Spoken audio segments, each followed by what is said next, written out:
Isa pong ligtas na araw sa inyong lahat, Misteri. Ako po si Marian, 62 taong gulang, at isa po akong guro sa elementarya dito sa Caloocan. Ilang dekada na po akong nagtuturo at sanay na ako sa kakulitan ng mga bata. Kasama na po doon ang ingay, awayan at ang mga walang katapusang tanong nila sa bawat aralin. Marami naman po sa kanila ang napakababait, ngunit hindi maikakailang mas marami ang makukulit. Iba't ibang grade levels na rin ang aking natutukan sa loob ng mga taon, ngunit nang mangyari ang kwentong ito ay nasa ika-3 taon ko na ng pagtuturo sa grade 2. Isang karaniwang araw yun sa klase.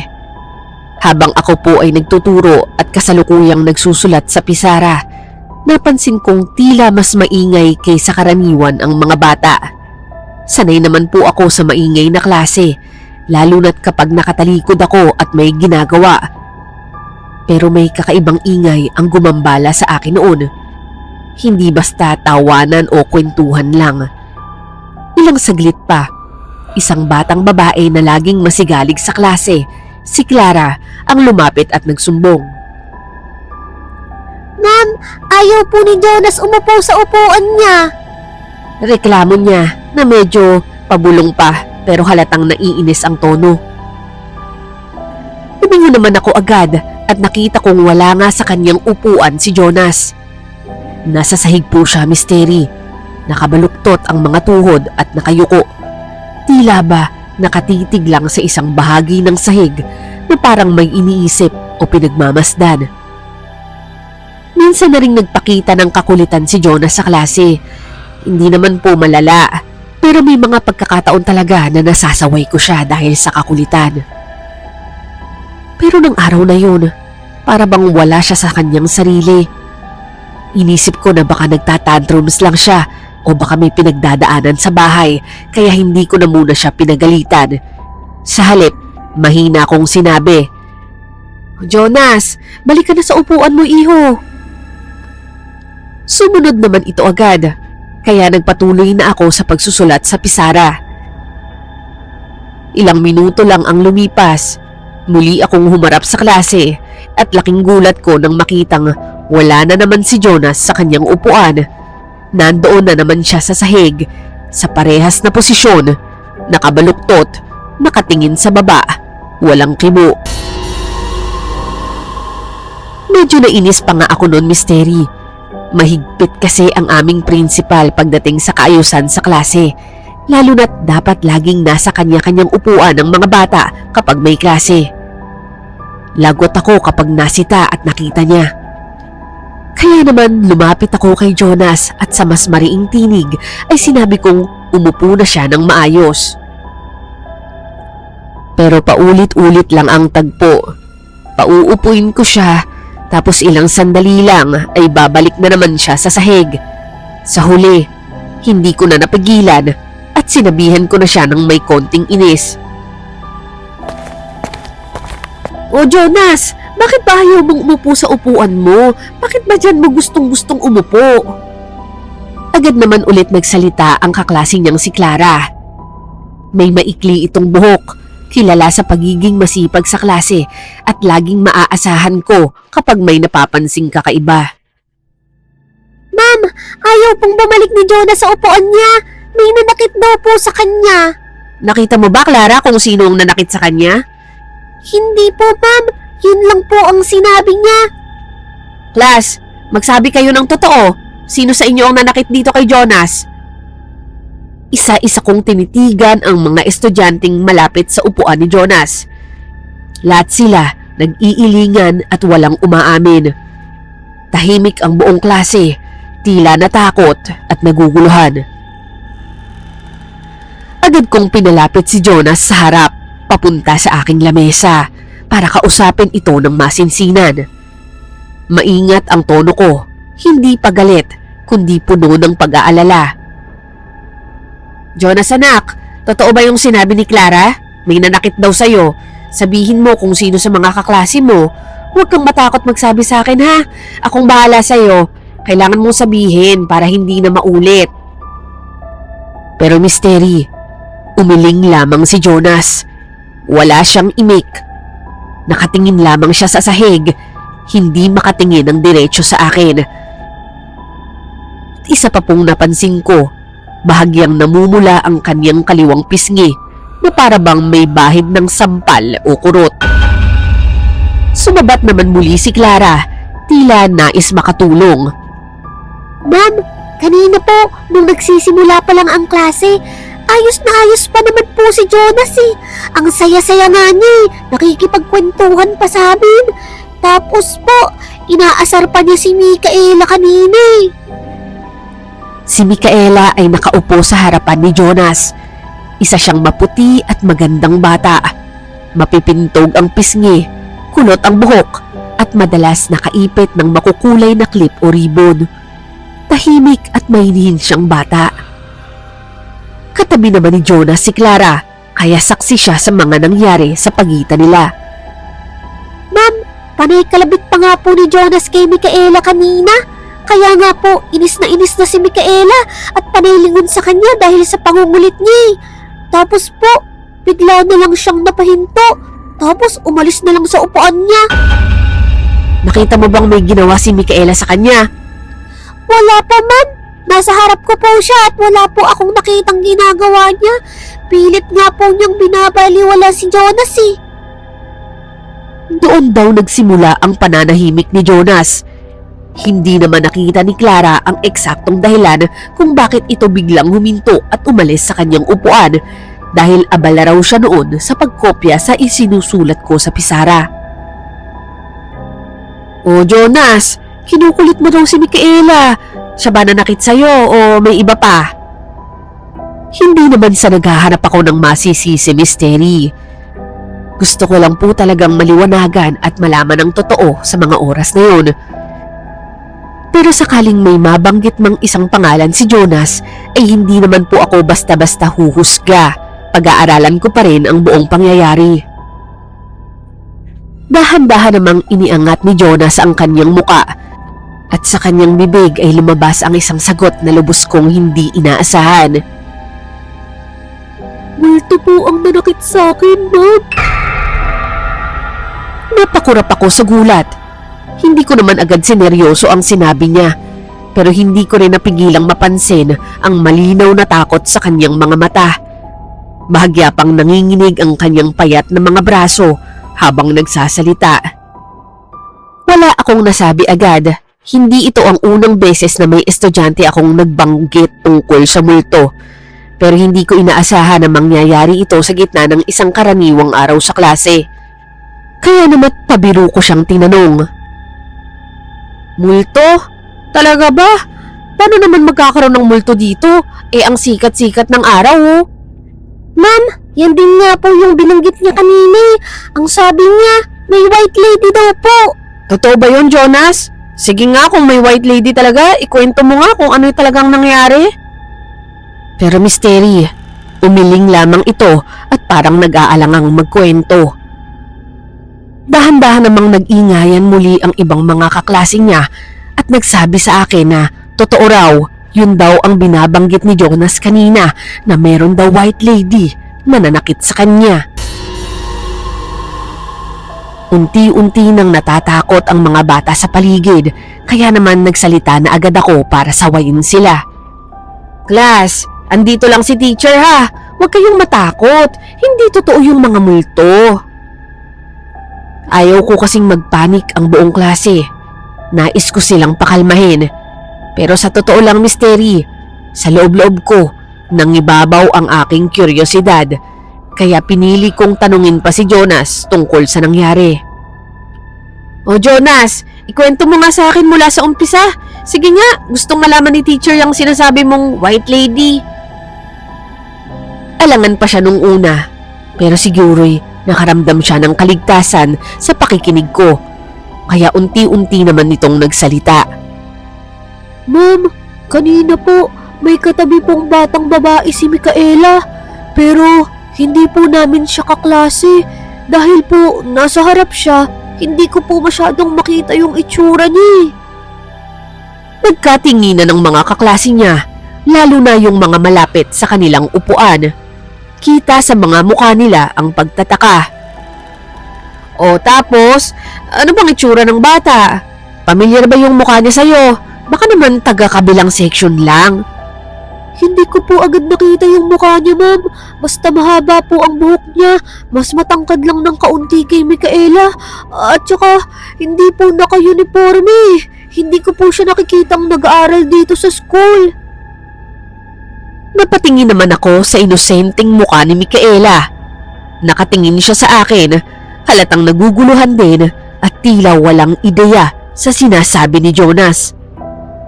Hindi ko naman po siya pinansin masyado, ma'am. Kasi si Micaela po yung inaasar ko. Totoo ba yun, Micaela? Opo, ma'am. Ang kulit-kulit nga po ni Jonas Pero hindi ko na lang po siya pinapansin. Oo nga, ma'am. Totoo po yung sinabi ni Micaela. Tapos wala rin naman po akong napansin na ibang bata sa tabi niya. Jonas, wag mo naman kaming takutin sa multo na sinasabi mo. Hindi ko kayo tinatakot. Ma'am, totoo po yung sinasabi ko. Meron pong white lady sa kwartong to. Ang totoo, Misteri. Halos kabisado ko na rin ang kilos at ugali ng mga estudyante ko sa ilang buwang pagiging advisor nila. Araw-araw ko silang kasama, mula sa pagpasok, pagkain ng baon, hanggang sa pag-uwi. Kaya pamilyar na ako sa kanilang mga gawi at ugnayan sa isa't isa. Ayon po sa aking obserbasyon, nakasanayan na talaga ni Jonas na tuksohin at inisin si Micaela, lalo na dahil sa kulot nitong buhok. Madalas niya itong hilahin at kalabitin sa likod at balikat. Halos araw-araw ay may kulitan sa pagitan nilang dalawa, at normal lang naman po yun sa mga bata. Minsan magkasundo sila, minsan nagkakainisan. May mga araw na magkalaro at may mga pagkakataon din na hindi naman sila nagpapansinan. Pero sa araw na yun, may kakaibangang nabanggit si Jonas, ang tungkol sa isang misteryosong batang babae na umano'y katabi ni Micaela at hindi raw niya kilala. Jonas, ano ba kasi yung ginagawa mo nun kay Micaela? Kinakalabit ko po si Micaela. Tapos, napalingon pa nga po yung batang katabi niya. Pero, hindi ko naman po siya pinansin. Kinalabit ko po ulit si Micaela. Tapos, ma'am, bigla na lang pong hinawakan ng bata yung kamay ko. Inalis po niya ng malakas. Oh? Tapos, wala bang sinabi sa'yo yung bata? Wala naman po. Hindi ko rin po siya kinausap Yun ba yung dahilan kung bakit umalis ka sa upuan mo? Hindi po, ma'am. May nangyari pa po matapos nun. Oo, talaga? O sige, ituloy mo yung kwento mo. Ano ba yung sumunod na nangyari? Sa pagkakataong ito, bumalik na naman ang takot sa mukha ni Jonas. Hindi siya agad nakasagot, pero bago pa siya muling makapagsalita, si Micaela na ang sumabat. Ma'am, iba po nung una, kinakalabit niya lang ako. Sumunod naman po, yung buhok ko naman po yung hinihila niya. Ano? Jonas, totoo ba yon? Hinihila mo daw yung buhok ni Micaela? Ma'am, mahina lang po. Hindi naman po hinahatak Nilalaro ko lang po yung buhok niya. Opo, ma'am. Hindi naman po masakit, pero nakakainis kasi hindi po ako makapagkopya ng maayos sa sinusulat niyo. Oo nga naman, Jonas. Bakit mo kasi ginawa yun? Yung batang tinutukoy mo, may ginawa pa ba sa'yo? Tumango naman si Jonas at dahan-dahang hinawakan ang kanyang pisngi. Matapos yun, inilibot niya ang kanyang mga mata sa paligid. Tila may hinahanap at sinisigurong wala roon ang batang binabanggit niya. Saka siya muling nagsalita, medyo pabulong na ang tono. Ma'am, hindi nga po ako natatakot nung una eh. Natatawa pa nga ako kasi sinisigawan po ako ni Micaela. Ang kulit-kulit mo, sabi niya. Pero yung bata po, ma'am, umarap po bigla at bigla po akong sinampal. Ano? Sinampal ka? Nakita niyo ba yon, Clara? Micaela? May sumampal dito kay Jonas? Nagulat kong tanong. Bilang guro misteri, hindi ko naman hahayaan na merong magkasakitan sa loob ng aking klase o kahit sa labas pa, kaya't agad-agad akong naalarma rito. Pero umiling ang dalawa, sabay na nagtatakang tumingin kay Jonas. Ako naman, misteri, ay litong-lito na. Hindi ko mawari kung nagsasabi ba ng totoo si Jonas, kung totoong may nanakit sa kanya, at kung totoo ang tinutukoy niya tungkol sa batang multo.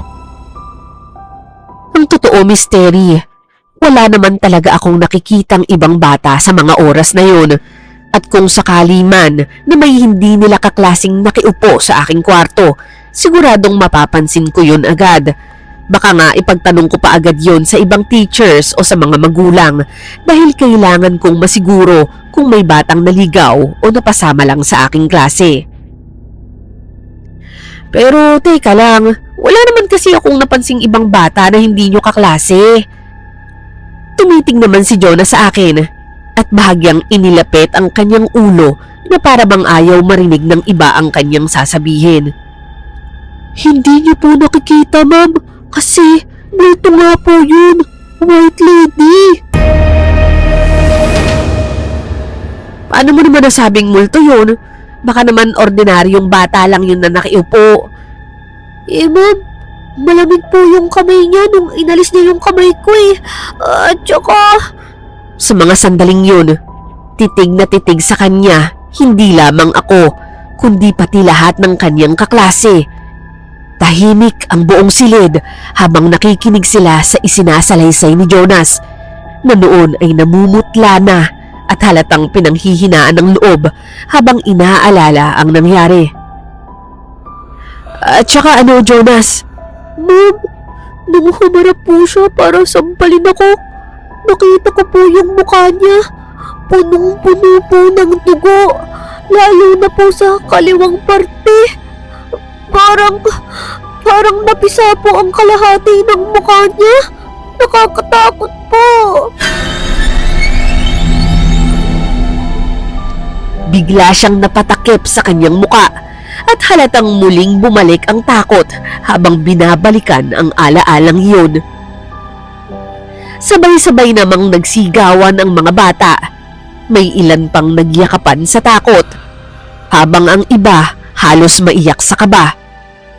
Dahil ayaw kong magpanik ang buong klase, agad ko silang sinaway. Class! Relax lang kayo. Ligtas kayo rito. Wala kayong dapat ikatakot. O siya, sige na. Mag-ayos na kayo ng mga gamit. Malapit na tayong mag-uwian. Hindi ko natuloy yung klase ko. Kayo talaga?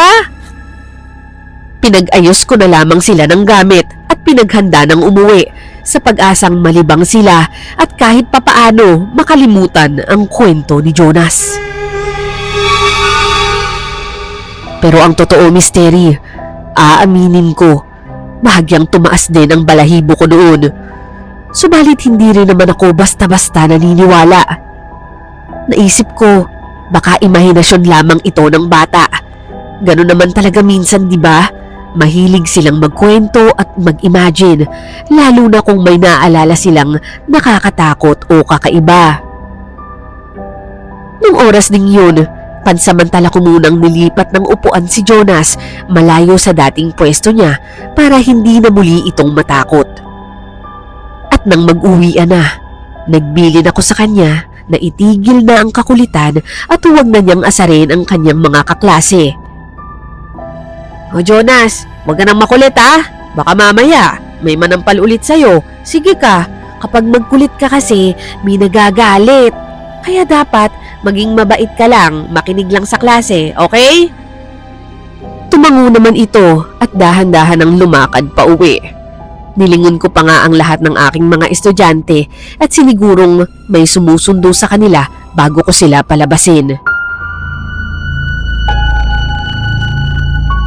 Kinabukasan, habang nag-check ako ng attendance sa klase, natuwa naman ako nang makita kong pumasok si Jonas. Nakaupo na siya ng maayos sa kanyang upuan, tahimik at tila walang anumang bakas ng takot o kaba sa kanyang kilos. Ngunit agad ko ring napansin na may isang upuang bakante. Kay Micaela. Absent po siya ng araw na yun. Mystery, nung mga panahon pong yun, hindi pa po uso ang cellphone, text o group chat ng mga magulang. Wala pang messenger, wala pang GC.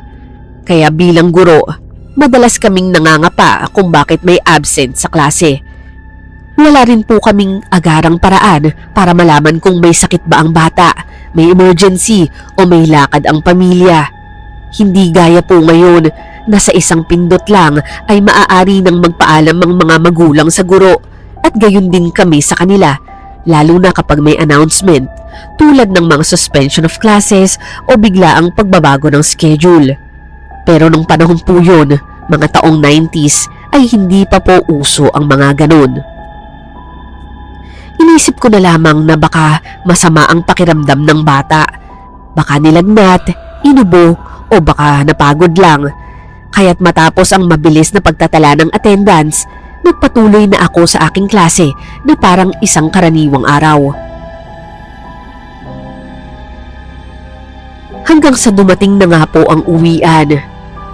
Naglabasa na ang mga estudyante at abala na ako sa pag-aayos ng aking mga gamit nang biglang may kumatok sa pintuan ng silid-aralan. Isang babae ang sumilip. May katabaan, ngunit agad kong napansin ang maitim at malalim na mga mata niya.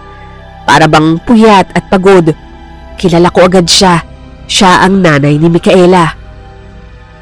Ay, good afternoon po, Mrs. Marasigan. Napadaan po kayo. Bakit niya po pala absent si Micaela? Yun nga po ang dahilan kung bakit ako napadaan dito, ma'am. Bakit ho? May sakit ho ba ang bata? Wala naman po, ma'am.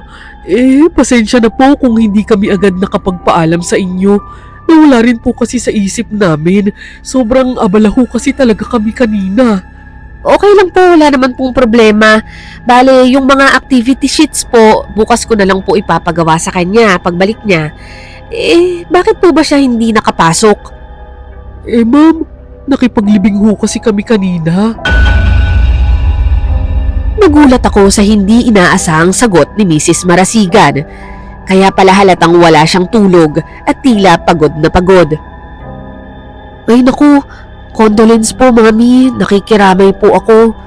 Okay lang po bang malaman kung sino ho ang namayapa? Pamangkin ko po, pinsan ni Micaela. Nakakalungkot nga po kasi napakabata pa. Hala, nakakalungkot nga ho. Ang sakit siguro niyan para sa mga magulang at para sa inyo. Opo, ma'am. Sobra po. Hindi po namin matanggap, lalo na't napakabigat ng sinapit ng bata. Awang-awa po kami sa mga magulang niya. Si Ashley po kasi, yun ang pangalan ng pamangkin ko. Matanda lang po ng 1 taon kay Micaela. Nagkasakit ho ba si Ashley? Hindi po, ma'am. Nasagasaan po. Isa nga po ang kalahati ng mukha niya sa tindi ng aksidente. Mystery. Tumindig ang balahibo ko nang marinig ko yun. Bigla kong naalala ang kwento ni Jonas. Para bang unti-unting nag-uugnay ang lahat ng piraso at ang mga sinabi niya kahapon ay muling sumariwa sa aking isipan. Mami, tanong ko lang po lalaki po ba ang pinsan ni Micaela o babae? Babae po, ma'am. Kaya nga po, close na close sila ni Micaela. Parang mag-ate na ang turingan ng dalawa. Kaya nga sobra rin po ang iyak ng anak ko. Yan po ang tagapagtanggol niya sa lahat Napakabait at napakagandang bata.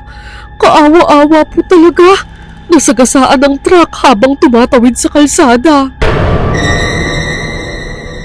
Dito ko na tuluyang napagtanto ang koneksyon ng lahat ng kwento ni Jonas kahapon.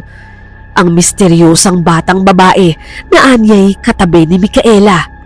Ang malamig nitong kamay at ang duguan at durog na bahagi ng kanyang muka.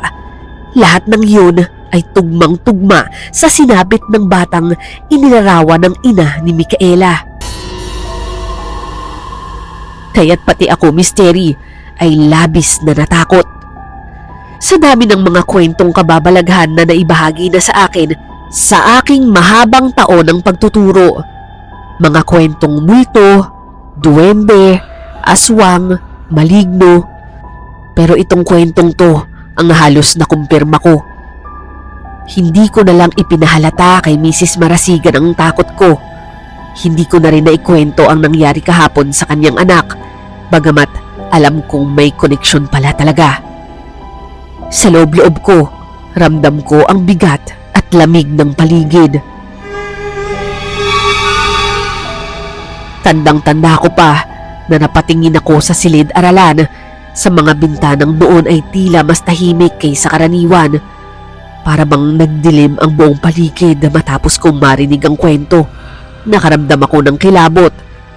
Bala ko pa nga sanang magligpit ng ibang gamit sa room, pero hindi ko na tinuloy. Ipinagpabukas ko na lamang, Misteri. Kahit tanghaling tapat noon, kinilabutan ako sa takot.